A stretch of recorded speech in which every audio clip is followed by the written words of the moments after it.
Praise the Lord. എല്ലാ പ്രിയപ്പെട്ടവർക്കും യേശുക്രിസ്തുവിൻ്റെ നിസ്തുല്യ നാമത്തിൽ സ്നേഹവന്ദനം. ഒരു പ്രത്യേക വിഷയം ഇപ്പോൾ സോഷ്യൽ മീഡിയയിൽ വ്യാപകമായി വൈറലായിക്കൊണ്ടിരിക്കുകയാണ്. ഞാൻ എപ്പോഴും പറയാറുള്ളത് പോലെ പല വിഷയങ്ങളും കണ്ടില്ല കേട്ടില്ല എന്ന് വെച്ച് നമ്മൾ വിട്ടുകളഞ്ഞാൽ ചില കാര്യങ്ങൾ ഇങ്ങനെ പല ചാനലുകളിലും ഫേസ്ബുക്കുകളിലും സോഷ്യൽ മീഡിയകളിലും ഇൻസ്റ്റാഗ്രാമിലും ഒക്കെ വൈറലായി മാറുകയും വിശ്വാസികളല്ലാത്ത പൊതുസമൂഹം അല്ലെങ്കിൽ പെന്തക്കോസ്ത് അനുഭവമില്ലാത്ത ഇതര സാമുദായിക സംഘടനകൾ ഇത്തരം കാര്യങ്ങളെ എടുത്ത് ഒരു സമൂഹത്തെ മുഴുവൻ കൂട്ടമായി ആക്ഷേപിക്കുകയും പരിഹാസ വിഷയമാക്കുകയും ചെയ്യുന്ന നിലയിലേക്ക് കാര്യങ്ങൾ എത്തിക്കഴിയുമ്പോൾ ഈ സമൂഹത്തിൽ ഉൾപ്പെട്ടു നിൽക്കുന്ന ഒരാളെന്ന നിലയിൽ നമുക്ക് ചില കാര്യങ്ങൾ, ചില അഭിപ്രായങ്ങൾ പൊതുസമൂഹത്തിൻ്റെ മുമ്പിൽ രേഖപ്പെടുത്തേണ്ടതായിട്ട് വരും. ആ നിലയിൽ ഒരു പ്രതിസന്ധിയാണ് ഈ കഴിഞ്ഞ ദിവസങ്ങളിൽ സോഷ്യൽ മീഡിയയിൽ വന്നൊരു വീഡിയോ ഈ പെന്തക്കോസ്ത് സമൂഹത്തിന് ഉണ്ടാക്കിയിട്ടുള്ളത്. ഏകദേശം എല്ലാവരും കണ്ടും കേട്ടും അറിഞ്ഞിരിക്കുന്ന ഒരു വിഷയം തന്നെയാണ്. ഇത് ആദ്യമായിട്ട് ഷമീർ കൊല്ലമല്ല പ്രതികരിക്കുന്നത് എന്നുള്ള കാര്യം കൂടെ ഒന്ന് ഓർപ്പിക്കട്ടെ. കാരണം എത്ര പറഞ്ഞാലും തലേ കയറാത്ത ഈ മണ്ടന്മാരായ അണികൾ അവരോട് ഇങ്ങനെയൊക്കെ പറഞ്ഞേ മതിയാകത്തുള്ളൂ. കഴിഞ്ഞ ദിവസം കോട്ടയത്ത് ഒരു അവിയൽ സമ്മേളനം നടന്നു. പ്രത്യാശ മഹോത്സവം എന്ന പേരിട്ടിട്ടുള്ള ഈ അവിയൽ മഹോത്സവം വിശുദ്ധിക്കും വേർപാടിനും വേണ്ടി സാമുദായിക സംഘടനകളെ വിട്ട്, പാരമ്പര്യങ്ങളെ വിട്ട് ഞങ്ങൾ ഇറങ്ങിത്തിരിച്ചു എന്നൊക്കെ വേദികളിൽ ഘോരഘോരം സാക്ഷ്യം പറയുന്ന, ഞങ്ങൾ ഉൾപ്പെട്ടു നിന്ന പള്ളികളിൽ, ഓർത്തഡോക്സ്, യാക്കോബായ, കത്തോലിക്ക പള്ളികളിൽ വചനത്തിന് വിരുദ്ധമായ പല കാര്യങ്ങൾ ഉള്ളതുകൊണ്ട് ഞങ്ങളതെല്ലാം വിട്ട് വേർപാടിൻ്റെ അനുഭവത്തിലേക്ക് ഇറങ്ങിത്തിരിച്ചു എന്നൊക്കെ ഒരു കാലഘട്ടങ്ങളോളം പൊതുവേദികളിൽ ആവേശത്തോടെ തള്ളിമറിച്ച പല നേതാക്കന്മാരും, പെന്തക്കോസ്ത് സംഘടനയിലെ പല നേതാക്കന്മാരും ഈ അവിയലിൻ്റെ അകത്ത് പോയി ആത്മാവിൽ തുള്ളുന്നതും കൈയടിക്കുന്നതും ആവേശം കൊള്ളുന്നതും കാണുവാനിടയായി. ഏറ്റവും രസകരമായി തോന്നിയ ഒരു കാര്യം, സ്വന്തം സഭയിലെ IPC ആകട്ടെ, AG ആകട്ടെ, ചർച്ച് ഓഫ് ഗോഡ് ആകട്ടെ, മറ്റേതെങ്കിലും ഇതര പെന്തക്കോസ്ത് സംഘടനകളാകട്ടെ, അവരുടെ സ്വന്തം ലോക്കൽ സഭയിലെ കൂട്ടായ്മയിലെ ഒരു വിശ്വാസി ഒരിക്കലും ഈ പറയുന്ന ന്യൂ ജനറേഷൻ ട്രെൻഡ് എന്നൊക്കെ നമ്മൾ പറയാറുള്ള, അല്ലെങ്കിൽ നവീനമായ പഠിപ്പിക്കലുകൾ കൊണ്ടുവരുന്ന ഈ തങ്കുവിനെയും താരുവിനെയും, അല്ലെങ്കിൽ ഈ പുതിയ ട്രെൻഡുകൾ അനുസരിച്ചുള്ള കള്ളപ്രവാചകന്മാരുടെയും ഒക്കെ സഭയിൽ ഈ സ്വന്തം ലോക്കൽ സഭയിലെ ഒരു വിശ്വാസി പോലും ആരാധനയ്ക്ക് കടന്നു പോകുവാൻ പാസ്റ്റർമാർ അനുവദിക്കില്ല. അവിടെ പോകാൻ പാടില്ല, അവർ കൾട്ടാണ് പഠിപ്പിക്കുന്നത്, നമ്മൾ വർഷങ്ങളായി പെന്തക്കോസ്ത് സമൂഹം വേർപാടിൻ്റെ ഉപദേശത്തിൽ നിൽക്കുന്നവരാണ്, നമ്മൾക്ക് ആ കൂട്ടങ്ങളുമായി ബന്ധമില്ല എന്നൊക്കെ സ്വന്തം സഭയിലെ വിശ്വാസികളെ എല്ലാ ആഴ്ചകളിലും പറഞ്ഞു പഠിപ്പിച്ച് ഒരാഴ്ച പോലും ഈ വിശ്വാസികൾ ആരും തങ്കുവിൻ്റെയോ താരുവിൻ്റെയോ ടിജോയുടെയോ ടിനുവിൻ്റെയോ ഒന്നും ചർച്ചയിൽ പോകാൻ പാടില്ല എന്നൊക്കെ പറഞ്ഞ് സ്വന്തം വിശ്വാസികളെ വിരട്ടി നിർത്തിയിട്ട് ഇതുപോലുള്ള അവിയൽ സമ്മേളനങ്ങളിൽ ഇതേ ആളുകൾ ഒരുമിക്കുന്ന വേദിയിൽ പോയിരുന്ന് ഈ പാസ്റ്റർമാർ കൈയടിക്കുന്ന കാണുമ്പോൾ സത്യത്തിൽ വിഡ്ഢികളാകുന്ന ഈ വിശ്വാസി സമൂഹത്തിന് ഇനിയും കണ്ണു തുറന്നിട്ടില്ല എന്നുള്ളതാണ് വേദനാജനകമായിരിക്കുന്ന ഒരു വസ്തുത. അങ്ങനെ അവിയൽ പുരോഗമിച്ച് നടന്നുകൊണ്ടിരിക്കുമ്പോൾ ഈ അവിയലിൻ്റെ അകത്ത് വേർപാടിൻ്റെ ഉപദേശത്തിന് വിരുദ്ധമായ നിലയിൽ പല കാഴ്ചകളും നമ്മൾ കാണുകയും കേൾക്കുകയും ചെയ്തുകൊണ്ട് മുന്നോട്ട് പോകുന്നു. എന്തെങ്കിലും ആയിക്കോട്ടെ എന്ന് വിചാരിച്ചിരിക്കുമ്പോഴാണ് ബാംഗ്ലൂർ ആസ്ഥാനമായി പ്രവർത്തിക്കുന്ന MA വർക്കിച്ചൻ്റെ പുത്രൻ ഈ അവിയലിൻ്റെ അകത്ത് ഒരു പ്രസ്താവന നടത്തി. സഭ വളരുന്നതിനെക്കുറിച്ചുള്ള ആവേശ പ്രസംഗത്തിനിടയിൽ MA വർക്കിയുടെ പുത്രൻ ആവേശത്തോടെ വിളിച്ചു പറഞ്ഞ ഒരു ആക്ഷേപ വാക്ക് ഇപ്പോൾ സോഷ്യൽ മീഡിയയിൽ വൈറലായിരിക്കുകയാണ്. നട്ടവനും നനയ്ക്കുന്നവനും ഏതുമില്ല, വളരുമാറാക്കുന്നത് ദൈവമാണ് എന്ന വാക്യത്തെ കൂട്ടുപിടിച്ചുകൊണ്ട് ആ വാക്യത്തെ വികലമായി വ്യാഖ്യാനിച്ചുകൊണ്ട് അദ്ദേഹം പറയുകയാണ്, പാസ്റ്റർമാര് എങ്ങനെ ജീവിച്ചാലും ദൈവം സഭയെ വളർത്തിക്കൊള്ളും എന്ന് പറഞ്ഞുകൊണ്ട് അല്പം കൂടി മ്ലേച്ഛമായ നിലയിൽ ഒരാക്ഷേപകരമായ കാര്യം ഉന്നയിച്ചു. അത് നമുക്കൊന്ന് കേൾക്കാം. We have pastors whose wife ran away with associate pastor and came back and still church is growing. ബാംഗ്ലൂരില് ഞങ്ങളുടെ പല പാസ്റ്റർമാരുടെയും ഭാര്യമാര് അസോസിയേറ്റ് പാസ്റ്റർമാരുടെ കൂടെ പോയി കുറച്ചു കഴിഞ്ഞപ്പോൾ അവർ തിരിച്ചു വന്നു. ഇതെല്ലാം നടന്നുകൊണ്ടിരിക്കുമ്പോഴും സഭകൾ വളർന്നുകൊണ്ടിരിക്കുന്നു. Church growth doesn't mean pastor is a saint. Church growth only means God is building his church. സഭ വളരുന്നു എന്നതിന്റെ അർത്ഥം പാസ്റ്റർ ഒരു വിശുദ്ധൻ എന്ന അർത്ഥത്തിലല്ല. വളർച്ച വരുന്നത് ദൈവത്തിൽ നിന്നാണ്. ആര് നട്ടാലും ആര് നനച്ചാലും വളരുമാറാക്കുന്നവൻ ദൈവമത്രേ. It is God who gives the growth. ദൈവമാണ് നമുക്ക് വളർച്ച നൽകുന്നത്. ഈ വീഡിയോ നിങ്ങൾ കണ്ടു. ഇത് ഇപ്പോൾ സോഷ്യൽ മീഡിയയിൽ വളരെ വ്യാപകമായി ട്രെൻഡിംഗ് ആയി പല ആളുകളും പെന്തക്കോസ്ത് സമൂഹത്തെ ഒന്നടങ്കം ആക്ഷേപിക്കുന്ന നിലയിലേക്ക് ഈ പ്രസ്താവന കടന്നുപോയി കഴിഞ്ഞു. ബാംഗ്ലൂരിലെ തൻ്റെ സഹശുശ്രൂഷകന്മാരായ അല്ലെങ്കിൽ ബാംഗ്ലൂരിലെ പാസ്റ്റർമാരായ ദൈവദാസന്മാരുടെ ഭാര്യമാര് അവരുടെ അസോസിയേറ്റ് പാസ്റ്റേഴ്സിനൊപ്പം പുറത്ത് ചാടിപ്പോയി കറങ്ങാനൊക്കെ പോയി. എന്നിട്ട് അവരുടെ ആവശ്യങ്ങളൊക്കെ കഴിഞ്ഞ് തിരിച്ചു വന്നു കഴിഞ്ഞിട്ടും സഭകൾ വളർന്നുകൊണ്ടിരിക്കുകയാണ് എന്നാണ്. ഒരു കാര്യം നമ്മൾ മനസ്സിലാക്കേണ്ടത്, ഇത്രയും ഗുരുതരമായ ഒരു ആക്ഷേപം ബാംഗ്ലൂരിൽ വളരെ കഷ്ടപ്പെട്ട് കർത്താവിൻ്റെ വേല ചെയ്യുന്ന അനേക ദൈവദാസന്മാരുണ്ട്.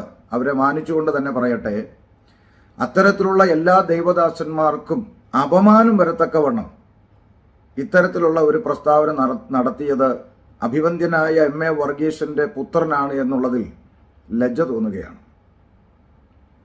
ബാംഗ്ലൂരിലെ പാസ്റ്റേഴ്സിന്റെ ഭാര്യമാരെല്ലാം അസോസിയേറ്റ് പാസ്റ്റർമാരുടെ കൂടെ ചാടിപ്പോയി അവരുടെ ആവശ്യമുള്ള കാര്യങ്ങളെല്ലാം കഴിഞ്ഞ് തിരിച്ചു വരുന്നവരാണോ? എന്തുകൊണ്ട് MA വർഗീസിന്റെ പുത്രൻ ഇങ്ങനെ ഒരു പ്രസ്താവന ലോകം മുഴുവൻ കാണുന്ന ഒരു ലൈവ് മീഡിയയുടെ മുമ്പിൽ നിന്നുകൊണ്ട് പറഞ്ഞു? വിശ്വാസ സമൂഹം ഇത് വളരെ ഗൗരവമായി ചിന്തിക്കണം.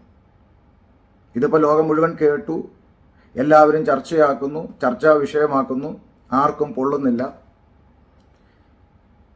ഷമീർ കൊല്ലത്തിന്റെ വീഡിയോ കാണുമ്പോൾ വിളിച്ചുപദേശിക്കുന്നു, ഇത് ജാതികൾ കാണുന്നില്ലേ, മറ്റുള്ളവർ കേൾക്കില്ലേ, അവര് കേൾക്കില്ലേ, ഇവര് കേൾക്കില്ലേ. ഓക്കെ, ഈ പറഞ്ഞ പ്രസ്താവന ലോകം മുഴുവൻ കേട്ടല്ലോ, ആർക്കും സങ്കടമില്ലേ? ഒരു സമൂഹത്തെ മുഴുവൻ ആക്ഷേപിക്കുന്ന അല്ലെങ്കിൽ കർത്താവിന്റെ വേല ചെയ്യുന്ന ദൈവദാസന്മാരുടെ ഭാര്യമാരെ വെറും മോശക്കാരായി ചിത്രീകരിക്കുന്ന ഇങ്ങനെ ഒരു പ്രസ്താവന ഇദ്ദേഹം പരസ്യമായി സോഷ്യൽ മീഡിയ ലൈവ് മീഡിയയുടെ മുമ്പിൽ നടത്തിയതിൽ ആർക്കും സങ്കടവും ബുദ്ധിമുട്ടും തോന്നുന്നില്ലേ? അങ്ങനെയെങ്കിൽ നിങ്ങൾക്ക് നിങ്ങളുടെ തലച്ചോറിൻ്റെ അകത്ത് കാര്യമായ എന്തോ തകരാറ് സംഭവിച്ചിട്ടുണ്ട് എന്ന് തിരിച്ചറിഞ്ഞാൽ രക്ഷപ്പെടാൻ സാധ്യതയുണ്ട്. ഇനിയിപ്പോൾ വെളുപ്പിക്കാനുള്ള ആളുകൾ വന്നിട്ട് പറയും, അയ്യോ അത് നിങ്ങൾ ആ പ്രസംഗം മുഴുവൻ കണ്ടില്ലേ, നിങ്ങൾ അതിൻ്റെ ഒരു പീസ് മാത്രം എടുത്തിട്ട് എന്തിനാ വിമർശിക്കുന്നത്? അത് മുഴുവൻ കണ്ടാൽ പാസ്റ്റർമാരുടെ ഭാര്യമാര് മോശമായി പോയി എന്നല്ല പറഞ്ഞത്, പിന്നെന്താ? അസോസിയേറ്റ് പാസ്റ്റർമാരുടെ കൂടെ ഓൾ നൈറ്റ് പ്രയറിൽ പ്രാർത്ഥിക്കാൻ പോയ കാര്യമാണ് പറഞ്ഞത് എന്ന് പറഞ്ഞുകൊണ്ട് വേണമെങ്കിൽ വെളുപ്പിക്കാനൊക്കെ വരുമായിരിക്കും. പക്ഷെ അരിയാഹാരം കഴിക്കുന്ന ആളുകൾക്കൊക്കെ മനസ്സിലാകും ഈ ചെറുക്കൻ പറഞ്ഞ വൃത്തികേട്. ഒരു സമൂഹത്തെ മുഴുവൻ പരസ്യമായി നാറ്റിക്കുന്ന നിലയിലുള്ള ഇത്തരം പ്രസ്താവന MA വർഗീസിന്റെ മകൻ പരസ്യമായൊരു വേദിയിൽ പറയുന്നു എന്നുള്ളത് ഓർത്തു കഴിയുമ്പോൾ നമുക്ക് മനസ്സിലാകും എന്ത് ആത്മീയതയുടെ തടത്തിലാണ് ഈ ചെറുക്കൻ വളർന്നു വന്നത് എന്ന്. തീർച്ചയായും ബാംഗ്ലൂരിൽ കർത്താവിന്റെ വേല ചെയ്യുന്ന ദൈവദാസന്മാരുടെ അഭിഷിക്തന്മാരുടെ ഭാര്യമാരെല്ലാം മറ്റു പാസ്റ്റർമാരുടെ കൂടെ ചാടിപ്പോയി നടക്കുന്നവരാണെന്നൊന്നും നമ്മളാരും പറയില്ല, വിശ്വസിക്കുന്നതുമില്ല. പക്ഷേ ഈ ചെറുപ്പക്കാരൻ എന്തുകൊണ്ട് ഇങ്ങനെ പറഞ്ഞു എന്ന് മനസ്സിലാക്കുമ്പോൾ ഒരുപക്ഷെ ചെറുപ്പകാലം മുതൽ ഒരു വലിയ സഭ എന്ന് അഭിമാനിക്കുന്ന ആ വലിയ പ്രസ്ഥാനത്തിൻ്റെ കൂടെ നിന്ന് വളർന്ന ഈ ചെറുപ്പക്കാരൻ ഒരുപക്ഷെ കണ്ടും കേട്ടും വളർന്ന കാര്യങ്ങളായിരിക്കാം അദ്ദേഹം വിളിച്ചു പറഞ്ഞത്. അതിൽ അത്ഭുതപ്പെടാനില്ല. കാരണം നമ്മൾ പണ്ട് സാധാരണ പറയുന്നൊരു പഴഞ്ചൊല്ലുണ്ട്, മത്തൻ കുത്തിയാൽ ഒരിക്കലും കുമ്പളം മുളയ്ക്കില്ലല്ലോ, മത്തൻ തന്നെയല്ലേ മുളയ്ക്കുള്ളൂ.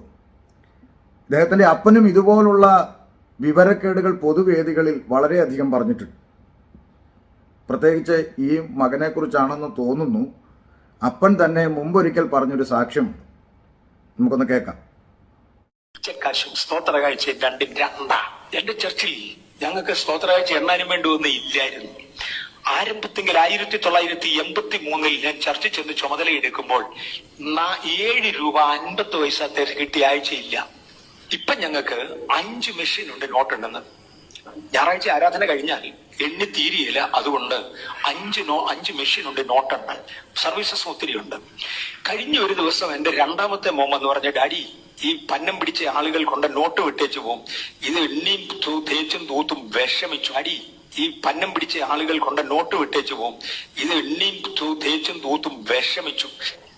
സ്തോത്ര കാഴ്ച ഇടുന്നെങ്കിൽ എന്റെ ആരോഗ്യത്തിനും എന്റെ വരുമാനത്തിനും ബാങ്ക് ബാലൻസിനും യുക്തമായ ഒരു തുക, ചുളുങ്ങാത്ത മുഷിയാത്ത നല്ല നോട്ട് കർത്താവെ അംഗീകരിക്കണേ എന്ന പ്രാർത്ഥനയോടെ വലത്തെ കൈകൊണ്ട് സമർപ്പിക്കാവൂ. പിടികിട്ടുന്നുണ്ടോ? അത് സ്തോത്ര കാഴ്ചയാ, മറ്റേത് പിച്ചക്കാശ. ഞാൻ അങ്ങനെ സ്തോത്ര കാഴ്ച അനൗൺസ് ചെയ്തുകൊണ്ട് അന്നൊരു സ്തോത്ര കാഴ്ച എടുത്തു. സാധാരണ ഒരു ദിവസം ഈ സ്തോത്ര കാഴ്ച എന്ന് പറയുന്ന ഇടുന്ന പിച്ചക്കാശ് ഉണ്ടല്ലോ, ഇതെല്ലാം കൂടെ എണ്ണിയാൽ കരിസ്മ ചർച്ചുകാർക്ക് ആ ദിവസങ്ങളിൽ അവിടുന്ന് ഒരു 3000 രൂപ അടുത്താണ് ഒരു സ്തോത്ര കാഴ്ചയിൽ അവർക്ക് പിരിഞ്ഞു കിട്ടുന്നത്. ഈ സ്തോത്ര കാഴ്ച കഴിഞ്ഞ ശേഷം മോളി ബ്രദർ എന്നെ വിളിച്ചു പറഞ്ഞു, പാസ്റ്ററിലെ ഇതൊരു ഭയങ്കരമായി പോയി. ഞാൻ എന്നെ പറ്റി 1.25 ലക്ഷം. സാധാരണ 3000 രൂപ ഇടുന്നിടത്ത് ഇന്ന് 1.25 ലക്ഷം വന്നിട്ടുണ്ട്. റീസൺ ആളുകളുടെ ഇല്ലാത്തതല്ല, അവർക്കൊരു ബോധമില്ലാത്തതാണ്. കേട്ടല്ലോ, തൻ്റെ സഭയിൽ വളരെ ചെറിയ സ്തോത്രകാഴ്ച കിട്ടിക്കൊണ്ടിരുന്നൊരു കാലത്ത് തൻ്റെ മകൻ വിളിച്ചു പറഞ്ഞു, പപ്പ ഈ പന്നം പിടിച്ചവന്മാർ കൊണ്ടിടുന്ന ഈ മുഷിഞ്ഞ നോട്ടുകൾ നൂത്തും തേച്ചും ഒക്കെ മടുത്തു. അപ്പോൾ ആ ചെറിയ പ്രായത്തിൽ വിശ്വാസികളായ അണികളെക്കുറിച്ചുള്ള ഈ ചെറുക്കൻ്റെ കാഴ്ചപ്പാട് ഇവന്മാർ വെറും പന്നം പിടിച്ചവന്മാരാണെന്ന്. എന്നാൽ അന്ന് അപ്പൻ ഈ മോനോട് പറഞ്ഞു കൊടുക്കേണ്ടത്, മോനെ ഇതുപോലെ പന്നം പിടിച്ചെന്ന് നീ പറയുന്ന തലയ്ക്കകത്തൊന്നുമില്ലാത്ത ഈ അണികളൊക്കെ ഉള്ളത് കൊണ്ടാണ് നമ്മുടെ ബിസിനസ് ഇങ്ങനെ പൊടി പൊടിച്ചു പോകുന്നത്.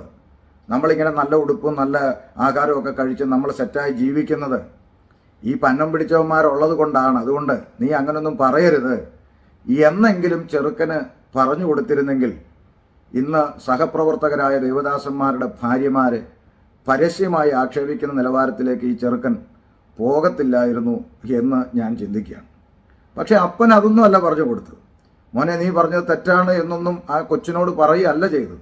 മറിച്ച് അപ്പൻ ആഹ്വാനം ചെയ്യുന്നത് വിശ്വാസികളോട് ഇങ്ങനെ ചുളുങ്ങിയും മടങ്ങിയിരിക്കുന്ന നോട്ടുകളൊക്കെ ഉണ്ടല്ലോ, അതൊക്കെ പിച്ചക്കാശാണെന്ന് പറഞ്ഞുകൊണ്ട് മകനെ എൻകറേജ് ചെയ്ത അപ്പൻ പിന്നത്തേതിൽ നോട്ടെണ്ണാൻ 5 മെഷീൻ സഭയിൽ ഉണ്ടായി എന്നൊക്കെ അഭിമാനിക്കുന്ന അപ്പൻ്റെ പുത്രൻ ഇത് പറഞ്ഞില്ലെങ്കിലേ അത്ഭുതമുള്ളൂ. ഇതിലും ഭീകരമായത് അപ്പൻ തള്ളിവിട്ടിട്ടുണ്ട്. നമുക്ക് മുമ്പ് കേട്ടിട്ടുള്ളതാണ്, ഏലിയൻസ് നാട്ടിലേക്ക് വരുന്നു, പല പെൺകുട്ടികളെയും ഏലിയൻസ് പൊക്കിക്കൊണ്ട് പോകുന്നു, എന്നിട്ട് അവരെ പ്രഗ്നൻ്റ് ആക്കി പല സ്ഥലങ്ങളിൽ ഉപേക്ഷിക്കുന്നു. അതൊക്കെ ഇവിടെ നടക്കുന്നുണ്ട്. അതുപോലെ തന്നെ ബാംഗ്ലൂരിൽ ആക്സിഡൻറ്റുകൾ ഉണ്ടാകുന്നത് ട്രാൻസ്ജെൻഡേഴ്സ് എന്തോ നാരങ്ങ ഉരുട്ടി ചെയ്തിട്ടാണെന്നും, അതുപോലെ UK ബക്കിംഗ്ഹാം പാലസിലെ രാജാവ് രാത്രി 11 മണി കഴിയുമ്പോൾ ഓന്തായി ഫുട്പാത്തിലൂടെ നടക്കുമെന്നും, അതുപോലെ തന്നെ വെളിപ്പാട് പുസ്തകത്തിൽ പറയുന്ന വെട്ടുക്കിളി ഹെലികോപ്റ്ററാണെന്നും, ഇങ്ങനെയൊക്കെയുള്ള വിവരക്കേടുകളെല്ലാം വ്യാഖ്യാനിക്കുന്ന അപ്പൻ്റെ മകന് ഇത് പറഞ്ഞില്ലെങ്കിലേ അത്ഭുതമുള്ളൂ. പക്ഷെ ഇനിയെങ്കിലും എനിക്ക് മനസ്സിലാകാത്തൊരു കാര്യം, ഈ അണികളെന്ന് പറയുന്ന അല്ലെങ്കിൽ ഈ ഇതുപോലുള്ള അവിയലുകളിൽ പോയി സംബന്ധിക്കുന്ന ഈ 100% സാക്ഷരത കൈവരിച്ചെന്ന് അഭിമാനിക്കുന്ന കേരളത്തിലെ വിദ്യാഭ്യാസമുള്ള ആളുകൾക്കൊന്നും തലയ്ക്കകത്ത് ഇതുവരെയും ബോധം വരാത്തത് എന്താണെന്ന് അതിശയത്തോടെ ഓർത്തു പോവുകയാണ്.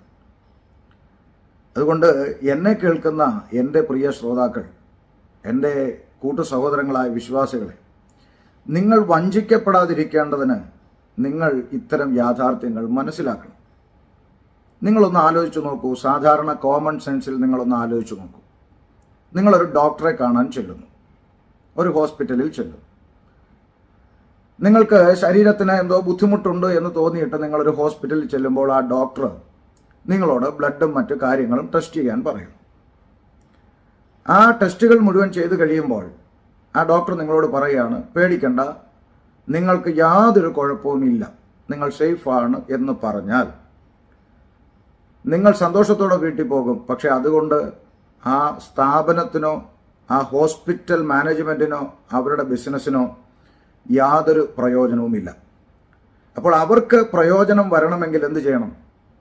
നിങ്ങൾക്ക് എന്തെങ്കിലും തരത്തിലുള്ള ഒരു കുഴപ്പമുണ്ട് എന്ന് നിങ്ങളുടെ മനസ്സിനെ ഒരു ഡോക്ടറിനെ ധരിപ്പിക്കാൻ കഴിഞ്ഞാൽ, ഒരുപക്ഷെ നിങ്ങൾക്കില്ലാത്തൊരു കുഴപ്പം തന്നെ നിങ്ങൾക്കുണ്ട്, കാര്യമായിട്ടുള്ളൊരു പ്രശ്നമുണ്ട്, നിങ്ങൾ വിഷമിക്കേണ്ട, അത് നമുക്ക് മാറ്റാം എന്ന് ആ ഡോക്ടർ ഉറപ്പ് പറഞ്ഞാൽ തീർച്ചയായിട്ടും നിങ്ങൾ ആ ആശുപത്രിയിലെ സ്ഥിരം പേഷ്യൻ്റായി, അല്ലെങ്കിൽ ആ ഡോക്ടറെ കാണാൻ പോകുന്ന ഒരു സ്ഥിരം കസ്റ്റമറായി നിങ്ങൾ മാറും.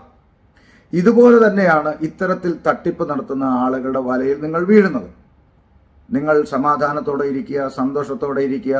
ദൈവം നിങ്ങളുടെ കൂടെയുണ്ട്, കർത്താവ് നിങ്ങളുടെ കൂടെ ഉണ്ടെങ്കിൽ ഒരനർത്ഥവും ഒരു ബാധയും നിങ്ങളുടെ കൂടാരത്തിന് അടുക്കുകയില്ല. ആ ദൈവം നിങ്ങളുടെ കൂടെ ഉണ്ട് എന്ന് ഉറപ്പിക്കുന്ന ഒരു ക്രിസ്തീയ ജീവിതം നിങ്ങൾ നയിച്ചാൽ മതി എന്ന് പറഞ്ഞ് ഒരു വിശ്വാസിയെ വിട്ടാൽ ആ വിശ്വാസി ദൈവസന്നിധിയിൽ വിശ്വാസത്തോടെ സേഫായിട്ട് അവനിരിക്കും. എന്നാൽ അങ്ങനെ പറഞ്ഞു വിടുന്ന പാസ്റ്റർക്കോ അവരുടെ ബിസിനസ് പ്രസ്ഥാനത്തിനോ ഒരു ഗുണവും ഉണ്ടാവുകയില്ല. അപ്പോൾ അവരെന്ത് പറയും? അവർ പറയും, നിങ്ങൾക്കൊരു ശാപമുണ്ട്, നിങ്ങളുടെ കുടുംബത്തിൻ്റെ അകത്തൊരു ദോഷമുണ്ട്, നിങ്ങളുടെ ജീവിതത്തിലൊരു ബന്ധനമുണ്ട്. ഒന്നും ഭാരപ്പെടണ്ട, ഞങ്ങൾ അനേക ശാപങ്ങൾ അഴിച്ചിട്ടുണ്ട്, അനേക ബന്ധനങ്ങൾ അഴിച്ചിട്ടുണ്ട്, അനേക ആളുകൾക്ക് വിടുതൽ കൊടുത്തിട്ടുണ്ട്, അതുകൊണ്ട് നിങ്ങൾ ഭാരപ്പെടേണ്ട, ഇവിടെ വാ എന്ന് പറഞ്ഞുകൊണ്ട് നിങ്ങൾ വീണ്ടും വീണ്ടും അവിടേക്ക് കൊണ്ടുവരണമെങ്കിൽ നിങ്ങൾക്ക് എന്തെങ്കിലും ഒരു പ്രശ്നമുണ്ടെന്ന് നിങ്ങളെ ധരിപ്പിക്കണം. ഇതാണ് കാലങ്ങളായി ഈ ചെകുത്താന്മാർ നടത്തിക്കൊണ്ടിരിക്കുന്ന തന്ത്രങ്ങൾ.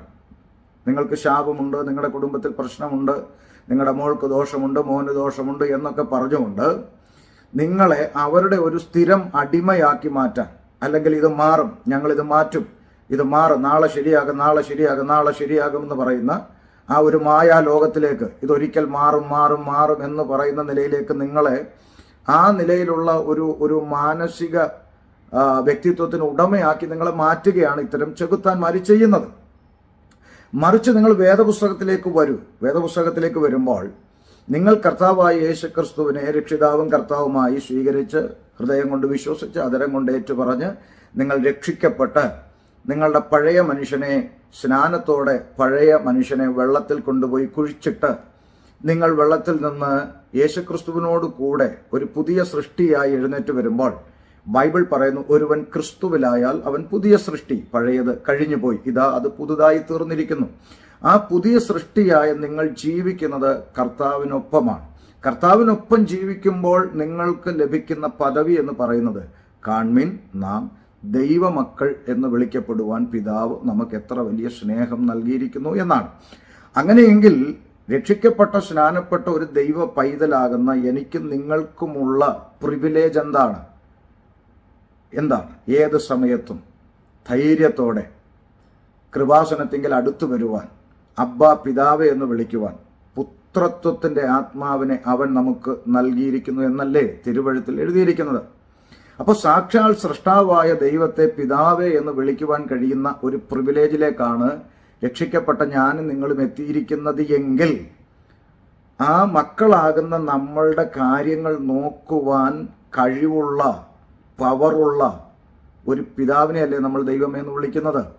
ആ ദൈവത്തിന് നമ്മളെ നോക്കുവാൻ, മക്കളാകുന്ന നമ്മളെ സംരക്ഷിക്കുവാൻ കഴിയില്ലേ? ആ ദൈവത്തിൻ്റെ കഴിവിനെ മറികടന്നുകൊണ്ട് നമ്മുടെ ജീവിതത്തെ അറ്റാക്ക് ചെയ്യുവാനോ തകർക്കുവാനോ പൊളിക്കുവാനോ കഴിയുന്ന ഒരു ശക്തി ദൈവത്തെ കവിഞ്ഞു വേറെ ഉണ്ടോ? അപ്പോൾ ഈ ദൈവത്തെ പിതാവെന്ന് വിളിക്കാൻ കഴിയാതെ, പുത്രത്വത്തിൻ്റെ അവകാശം ലഭിക്കാതെ, പിശാചിന്റെ അല്ലെങ്കിൽ ഈ ലോകത്തിന്റെ അടിമത്വത്തിൽ പെട്ട് കിടക്കുന്ന ആളുകളെ സംബന്ധിച്ചിടത്തോളം അത് ശരിയായിരിക്കാം. എന്നാൽ ഈ ചെകുത്താന്മാർ ഇരകളാക്കുന്നത് കാലങ്ങളായി കർത്താവിന് വേണ്ടി ജീവിക്കാൻ തീരുമാനിച്ച് ഒരു സമൂഹത്തെയും സമുദായത്തെയും കുടുംബക്കാരെയും ബന്ധുക്കളെയും ചാർച്ചക്കാരെയും ഒക്കെ വിട്ടിറങ്ങി കമ്മലും മാലയും ഊരി പരിഹാസം കേട്ട് നിന്ന അനുഭവിച്ച് പെന്തക്കോസ്ത് എന്ന് പറയുന്ന പേര് കേട്ടും അപമാനിക്കപ്പെട്ടും ഒക്കെ ദൈവത്തിനു വേണ്ടി ജീവിക്കണമെന്ന് ആശിച്ച് ആഗ്രഹിച്ചിറങ്ങി തിരിച്ച ദൈവമക്കളെയാണ് ഇത്തരത്തിലുള്ള ഈ ചെകുത്താന്മാർ പറ്റിക്കുന്നത് എന്നെങ്കിലും ദയവായി നിങ്ങൾ തിരിച്ചറിയൂ. നിങ്ങൾ വിശ്വസിച്ചിരിക്കുന്ന ദൈവത്തിന്, നിങ്ങൾ വിശ്വസിച്ചിരിക്കുന്നത് കർത്താവായ യേശുക്രിസ്തുവിനെ ആണെങ്കിൽ, വിശുദ്ധ വേദപുസ്തകം അനുശാസിക്കുന്ന ദൈവത്തെ ആണെങ്കിൽ, നിങ്ങളെ ഏതു പ്രതിസന്ധികളിൽ നിന്നും ഏത് മരണകരമായ അനുഭവങ്ങളിൽ നിന്നും വിടുവിക്കുവാൻ ശക്തനായ കഴിവുള്ള ഒരു ദൈവത്തെയാണ് ഞാൻ വിശ്വസിച്ചിരിക്കുന്നതെന്ന് ആദ്യം സ്വയം ഒന്ന് വിശ്വസിക്കൂ. അവൻ എൻ്റെ കണ്ണിനെ കണ്ണുനീരിൽ നിന്നും എൻ്റെ കാലിനെ വീഴ്ചയിൽ നിന്നും എൻ്റെ പ്രാണനെ മരണത്തിൽ നിന്നും വിടുവിച്ചു എന്ന് ഭക്തന്മാർ തിരുവഴുത്തിൽ എഴുതിയിരിക്കുന്നത് പോലെ ഏത് സാഹചര്യം നമ്മുടെ ജീവിതത്തിൽ കടന്നു വന്നാലും അതിൽ നിന്നൊക്കെ എന്നെ വിടുവിക്കുവാൻ കഴിവുള്ള ഒരു ദൈവത്തെയാണ് ഞാൻ പിതാവേ എന്ന് വിളിക്കുന്നത്. ആ ദൈവത്തിൻ്റെ പുത്രത്വമാണ് എനിക്ക് ലഭിച്ചിരിക്കുന്നത് എന്നെങ്കിലും കുറഞ്ഞ പക്ഷം വിശ്വസിക്കാനും മനസ്സിലാക്കാനും നിങ്ങൾക്ക് കഴിഞ്ഞാൽ ഇത്തരം കച്ചവട സംഘങ്ങളിൽ നിന്ന് നിങ്ങൾക്ക് മോക്ഷം പ്രാപിക്കാൻ കഴിയും. ഒന്ന് ചിന്തിച്ചു നോക്കൂ. നിങ്ങൾ കഷ്ടപ്പെട്ട് അധ്വാനിച്ച് കൊണ്ടു കൊടുക്കുന്ന ഈ പണം കൊണ്ട് തന്നെയല്ലേ ഇവർ ഇത്തരം ചെകുത്താന്മാർ ഇവരുടെ സാമ്രാജ്യങ്ങൾ കെട്ടിപ്പടുക്കുന്നത്. നിങ്ങൾക്ക് ഒരു കുഴപ്പമില്ല, ദൈവം നിങ്ങളെ നന്നായി നടത്തുകയാണ്, ദൈവം നിങ്ങളെ നന്നായി അനുഗ്രഹിക്കുമെന്ന് ഇവര് സാമ്പത്തിക ഭദ്രതയുള്ള ആരോടെങ്കിലും പറഞ്ഞ് നിങ്ങൾ കേട്ടിട്ടുണ്ടോ? അത്യാവശ്യം സാമ്പത്തികമുള്ള ബിസിനസ് ചെയ്യുന്ന, അല്ലെങ്കിൽ അത്യാവശ്യം ബിസിനസ്സിൽ അല്പം പാളിച്ചകൾ വന്നിരിക്കുന്ന, അല്ലെങ്കിൽ ഒരു വിദേശ യാത്ര നടത്താനായി കാത്തിരിക്കുന്ന, അതിനായി പ്രാർത്ഥിച്ചുകൊണ്ടിരിക്കുന്ന ആളുകളോടെല്ലാം ഇവർ പറയുന്നത് ചില തടസ്സങ്ങൾ മുമ്പിലുണ്ട്, ചില പ്രശ്നങ്ങളുണ്ട്, പ്രതിസന്ധികളുണ്ട്, അത് ഞങ്ങൾ പ്രാർത്ഥിച്ച് മാറ്റാം എന്ന് പറഞ്ഞുകൊണ്ട് നിങ്ങൾക്കൊരു പ്രശ്നമുണ്ടെന്ന് വരുത്തുന്നത് തന്നെ നിങ്ങളുടെ കയ്യിലെ പണം തട്ടിക്കുവാനാണെന്ന് മനസ്സിലാക്കാൻ എന്തുകൊണ്ടാണ് സാക്ഷര കേരളത്തിലെ മലയാളികൾക്ക് കഴിയാത്തത് എന്ന് അതിശയിച്ചു പോവുകയാണ്. ഏതായാലും ഈ ഒരു പ്രസ്താവന, MA വർക്കിയുടെ മകൻ്റെ ഈ പ്രസ്താവന തീർച്ചയായിട്ടും ആ ചെറുക്കൻ കണ്ടു വളർന്ന അനുഭവങ്ങൾ തന്നെ ആയിരിക്കണമെന്ന് വിശ്വസിക്കാനേ തരമുള്ളൂ. അത്രയും വലിയ പ്രസ്ഥാനമാണല്ലോ, അത്രയും വലിയ ബിസിനസ് സ്ഥാപനമാണല്ലോ ബാംഗ്ലൂരിൽ തൻ്റെ അപ്പൻ നടത്തുന്നത്. അപ്പോൾ അവിടെ ഉള്ള പാസ്റ്റർമാരുടെ ഭാര്യമാർ ഒരുപക്ഷെ ഇങ്ങനെയൊക്കെ പോയിട്ട് വരുന്നതൊക്കെ ഈ ചെറുക്കൻ ചെറിയ പ്രായം മുതൽ കണ്ടിട്ടുണ്ടാകണം. അല്ലെങ്കിൽ ഇത്ര ധൈര്യത്തോടെ ഒരു പൊതുസമൂഹത്തിൽ നിന്നുകൊണ്ട് ഇത്തരം ആക്ഷേപങ്ങൾ അനാവശ്യം വിളിച്ചു പറയുവാൻ ഒരു ദൈവദാസൻ എന്ന സ്ഥാനത്തുകൂടെ നിന്നുകൊണ്ട് ഇയാൾക്ക് എങ്ങനെ സാധിക്കുമെന്നുള്ളത് ആശ്ചര്യത്തോടെ കാണേണ്ടുന്ന ഒരു കാര്യമാണ്. പിന്നെ എനിക്ക് മനസ്സിലാകുന്ന ഒരു കാര്യം, ഈ ചെറുക്കന്മാരെ പോലുള്ള ആളുകൾ വിശ്വസിച്ചിരിക്കുന്നത് സഭയുടെ വളർച്ച എന്ന് പറഞ്ഞാൽ കുറെ ആൾ കൂടുന്നതാണ് എന്നൊരു തെറ്റിദ്ധാരണ പണ്ട് തൊട്ടേ ഉണ്ട്. ഒത്തിരി ആളുകൾ വന്നു കൂടുന്ന പള്ളിയാണെങ്കിൽ അത് ദൈവം അവിടെ അങ്ങ് കനിഞ്ഞ് അനുഗ്രഹിച്ചിരിക്കുകയാണെന്നൊക്കെ ചിന്തിക്കുന്നവരുണ്ട്. ഇതൊക്കെ വെറും മിഥ്യാധാരണയാണ്. ദൈവത്തിന്റെ വചനത്തിൽ നമ്മൾ വായിക്കുന്നത് 2-3 പേർ എൻ്റെ നാമത്തിൽ കൂടി വരുമ്പോൾ അവരുടെ മധ്യേ ഞാനുണ്ട് എന്നാണ്. സ്വർഗത്തിൽ സകല മഹത്വത്തോടും കൂടെ ഇരിക്കുന്ന കർത്താവിന് ഇറങ്ങി വരാൻ 2-3 പേര് കർത്താവിൻ്റെ നാമത്തിൽ കൂടിയിരുന്ന് പ്രാർത്ഥിക്കുന്നതിൻ്റെ മധ്യേ ദൈവത്തിൻ്റെ സാന്നിധ്യം വരും. അത്രയും മതി കർത്താവിന്. 2-3 പേര് ഉണ്ടെങ്കിൽ സ്വർഗത്തിൽ സകല മഹത്വത്തോടും കൂടെ ഇരിക്കുന്ന കർത്താവിന് വരാമെങ്കിൽ പിന്നെ കർത്താവിനേക്കാളും വലിയ പുള്ളികളാണ് ഇവിടുത്തെ പ്രസംഗകർ. പ്രസംഗിക്കാൻ പറഞ്ഞെങ്കിൽ ഇത്ര പേര് വേണം. ഈ അടുത്ത് ഒരാൾ തിരുവനന്തപുരത്ത് കൺവെൻഷന് വന്നിട്ട് ആള് കുറവാണെന്ന് പറഞ്ഞ് തിരിച്ച് വണ്ടി വിട്ടു പോയി എന്ന് പറഞ്ഞു. ഇത്ര ആളുകളെടുത്ത് പ്രസംഗിക്കുകയല്ല പോലും. 2-3 പേരുണ്ടെങ്കിൽ സ്വർഗത്തിലിരിക്കുന്ന കർത്താവിന് വരാമെങ്കിൽ കർത്താവിനേക്കാളും വലിയ ആളുകളാണ് ഇവരൊക്കെ. അപ്പോഴും തന്നെ മനസ്സിലാക്കണം, ഇവർക്കൊന്നും ബൈബിളിൽ പറയുന്ന ദൈവവുമായിട്ടൊരു ബന്ധമില്ല. ഏതു വിധത്തിലും ആള് കൂടുന്നത് സഭയല്ല. ആള് കൂടുന്നതല്ല സഭയുടെ വളർച്ചയുടെ ലക്ഷണം എന്ന് പറയുന്നത്. എബ്രായ ലേഖനത്തിൽ പൗലോസ്ലീഹ പറയുന്നൊരു കാര്യമുണ്ട്, നിങ്ങൾ കാലം നോക്കിയാൽ ഉപദേഷ്ടാക്കന്മാരാകേണ്ടുന്ന കാലമായി, പക്ഷെ ഇപ്പോഴും നിങ്ങൾക്ക് ഞാൻ പാല് തന്നെ തരേണ്ടി വരികയാണ്. എന്താണ് അതിൻ്റെ മർമ്മം?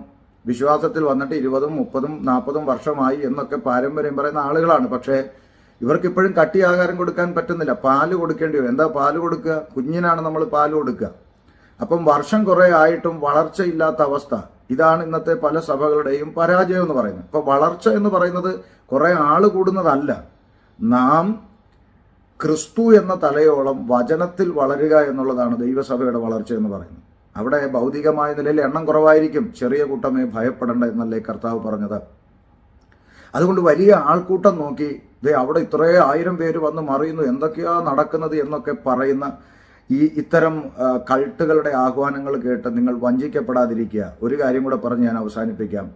അതായത് നിങ്ങൾ ഒരു കാര്യം മനസ്സിലാക്കണം, വിദ്യാഭ്യാസമുള്ള മലയാളികൾ, നമ്മുടെ മുമ്പിൽ മജീഷ്യൻ സാമ്രാട്ടോ മുതുകാടോ ഒക്കെ വന്നിട്ട് നമ്മുടെ കണ്ണിൻ്റെ നേരെ മുമ്പിൽ ഒരു വേദിയിൽ ഒരു പെൺകുട്ടിയെ രണ്ടായിട്ട് മുറിച്ച് ഒരു കഷ്ണം മുകളിലും ഒരു കഷ്ണം താഴെയുമായിട്ട് ഇങ്ങനെ നിർത്തിക്കഴിഞ്ഞാൽ നമ്മൾ വിദ്യാഭ്യാസമുള്ള കോട്ടിട്ട സൂട്ടിട്ട എക്സിക്യൂട്ടീവ്സ് ആയിരിക്കുന്ന ഡോക്ടർമാർ, എഞ്ചിനീയർമാർ, വക്കീലന്മാർ എല്ലാ ആളുകളും കൈയടിച്ച് വിസിലടിച്ച് കൂകി വിളിച്ച് ഭയങ്കരമായിട്ട് അവിടെ ആർപ്പ് വിളിക്കുന്നത് നമ്മൾ കണ്ടിട്ടില്ലേ? സത്യത്തിൽ നിങ്ങളൊന്ന് ചിന്തിച്ചു നോക്കിയേ. സത്യത്തിൽ ഈ കൂകി വിളിക്കുന്ന, വിസിലടിച്ച, ആർപ്പ് വിളിക്കുന്ന, കൈയടിച്ച മുഴുവൻ ആളുകൾക്കും അറിയാം ഈ മജീഷ്യൻ ഈ പെൺകുട്ടിയെ മുറിച്ചിട്ടില്ല. അങ്ങനെ മുറിക്കാൻ പറ്റില്ലല്ലോ, മുറിച്ചിട്ടില്ല. പിന്നെന്തിനാ കൈയടിച്ചത്? പിന്നെന്തിനാ വിസിലടിച്ചത്? പിന്നെന്തിനാ കൂക്കി വിളിച്ചത്? അതിനൊറ്റ കാരണമേ ഉള്ളൂ, മുറിച്ചിട്ടില്ല എന്ന് നമുക്ക് കൃത്യമായിട്ട് അറിയാം. പക്ഷെ കൈയടിച്ചത് എന്തിനാണ്? ഇത്രയും വലിയ ആൾക്കൂട്ടത്തെ ഇയാൾ വളരെ കൃത്യമായി പറ്റിച്ചു. നമ്മളെയൊക്കെ ഇയാൾ വളരെ പറ്റിച്ചു എന്നുള്ളത് കൊണ്ടാണ് ഈ വിസിലടിയും കൂക്കി വിളിയും നമ്മൾ കൊടുക്കുന്നത്. അതല്ലേ യാഥാർത്ഥ്യം. അല്ലാതെ റിയലായിട്ട് ആ കുട്ടിയെ മുറിച്ചാൽ പിന്നെ ആരെങ്കിലും പ്രോഗ്രാമിന് വിളിക്കത്തില്ല. അപ്പോൾ പറ്റിക്കുന്നിടത്തോളം കാലം കയ്യടിയും കൂക്കി വിളിയും കിട്ടിക്കൊണ്ടേയിരിക്കും. ഇത് തന്നെയാണ് ഇവിടെയും നടന്നുകൊണ്ടിരിക്കുന്നത്. ഒരു വലിയ കൂട്ടം ജനത്തെ വെറും പൊട്ടന്മാരാക്കാൻ കഴിവുള്ളവരാണ് ഇത്തരം ചെകുത്താന്മാർ. അവർ നിങ്ങളെ പറ്റിച്ചുകൊണ്ടിരിക്കും, നിങ്ങൾ അവർക്ക് വിസിലടിച്ചുകൊണ്ടേയിരിക്കും, കൂകി വിളിച്ചുകൊണ്ടേയിരിക്കും, പറ്റിക്കപ്പെട്ടുകൊണ്ടേയിരിക്കും. പക്ഷെ ഒരു കാര്യം നിങ്ങൾ മനസ്സിലാക്കണം, ഇത് ബാധിക്കുന്നത് പെന്തക്കോസ്ത് എന്ന ഒരു പൊതുസമൂഹത്തെയാണ്. വിശ്വാസ ജീവിതത്തിലേക്ക് ഇറങ്ങിത്തിരിച്ച എന്നെപ്പോലെ നിങ്ങളെപ്പോലുള്ള അനേക ആളുകൾ മറ്റൊരു പശ്ചാത്തലത്തെയും മതവിഭാഗത്തെയും കുടുംബത്തെയും ഒക്കെ വിട്ടിറങ്ങി യേശുക്രിസ്തുവിനായി ജീവിക്കുവാൻ വേണ്ടി വിശ്വാസ ജീവിതത്തിലേക്ക് ഇറങ്ങിത്തിരിച്ച് പെന്തക്കോസ്ത് എന്ന അനുഭവത്തിൽ ഞാനും നിങ്ങളും നിൽക്കുമ്പോൾ ഒരു പൊതുസമൂഹത്തെ മുഴുവൻ ഇങ്ങനെ ആക്ഷേപിക്കുന്ന നിലയിലുള്ള ഇത്തരം അപമാനങ്ങൾ, ഇത്തരം ചെകുത്താന്മാരുടെ നാടകങ്ങൾ, ഇതെല്ലാം പൊതുജനം നോക്കിക്കാണുന്നത് ഇതെല്ലാം പെന്തക്കോസ്ത് ആണെന്നാണ്. ഞങ്ങളെപ്പോലുള്ളവർ തെരുവീഥികളിൽ സുവിശേഷം പറയാൻ കവലകളിൽ നിൽക്കുന്നവരാണ്. ചിലപ്പോൾ ആ പരിസരത്തുള്ള 10 വീട് കയറി ഇറങ്ങി സുവിശേഷം പറയുന്നവരാണ്. അപ്പോൾ ഇതൊക്കെ ബാധിക്കുന്നത് യഥാർത്ഥമായി സുവിശേഷ വേല ചെയ്യുന്ന ദൈവദാസന്മാരെയാണ്. കാരണം പൊതുസമൂഹം വിചാരിക്കുന്നത് ഇതെല്ലാം പെന്തിക്കോസാണെന്ന്.